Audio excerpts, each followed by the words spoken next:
Hello, I'm Louise Perry and welcome back to Re-Energise TV. In this series of short videos, we will help you create a more energy efficient home and decide whether renewable technology is right for you. Re-Energise TV is an independent channel providing impartial advice to homeowners on energy efficiency and renewable technologies. In this programme, we want to look at government schemes designed to encourage the take-up of renewables and more broadly making our homes more energy efficient.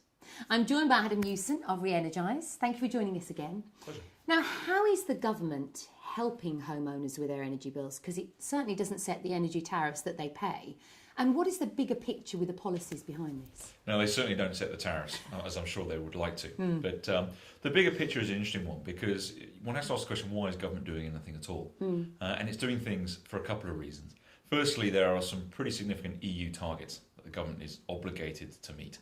Reduction in carbon footprint, reduction in energy usage, compared to levels set back in 1990. And if we don't meet those targets, there's fines that are going to be levied on the government and the country. And the second thing is recognising that it is costing everybody more and more and more. And therefore they're trying to encourage people to use less and for prices to ultimately reduce. Hence wanting to set tariffs but clearly unable to do so. Okay, so can you tell us about some of the subsidy programmes that the government helps homeowners with? So there's three key subsidies or three key initiatives, if you like. The first is the feed-in tariff, which many people are familiar with, particularly those who've installed solar PV panels in the last year or 18 months. And that is a subsidy that pays you a fixed amount for every unit of energy that you generate, a kilowatt hour of electricity. So a solar panel will generate, in an average year, 2,000 units of electricity. The government will pay you a fixed amount for every unit each year for a fixed period of time, right, 20 to 25 years. The second initiative is called the Renewable Heat Incentive. Now, this is an incentive much like the feed-in tariff, but designed to benefit you for generating heat from a renewable source.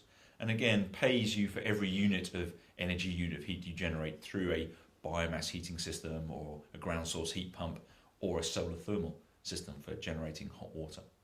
So those are both subsidy orientated, paid every year. From the government? From the government. Right. Now what they're not is an upfront payment to help you invest, but they are payment on a regular basis for 20 to 25 years. The third initiative is called the Green Deal, and this is something which is being discussed at length at the moment. It's anticipated to come in October this year, in 2012, and it's targeted at helping people access funding to invest in insulation, in new glazing, in more efficient boilers, the more basic energy efficiency measures. That we can all do within our home. That we can all do within our homes. And the rationale for this, and it's very important to understand the rationale, is that we've been very lucky in this country for many years that our cost of energy has actually been extremely low. And it may surprise a lot of people to know that our cost of gas now is the lowest in Europe. So we already have cheap energy. The issue is we use too much of it. So our bills are much higher than in Europe, not because our price is higher, but we use a lot more. So our cousins in Europe have spent years and years building houses that are increasingly more efficient, leak less, use less energy to heat, use less energy to light, and have seen their bills come down. In this country, we've been a little bit lax in the way we've approached our houses. We do have some of the worst housing stock in Europe because ostensibly we've had cheap gas. And we've just bought more and more of it. Well, we've used to just kept going. Pumped more heat into our houses to obtain what we needed. Yeah. The fact that 70% of it was vanishing through our roof didn't really matter. Now, are there any kind of problems or booby traps, if you like, with these subsidies? I wouldn't say there are any booby traps per se. I mean, they're quite clearly defined, right. And are actually very, very sensible in the way in which they're thinking about them. Some of the issues, however, are that, firstly, the renewable heat incentive for generating heat is yet to come in for homeowners. It's currently in place for businesses, but they haven't brought it in for homeowners yet. And we anticipate it being spring next year before that finally gets put into place.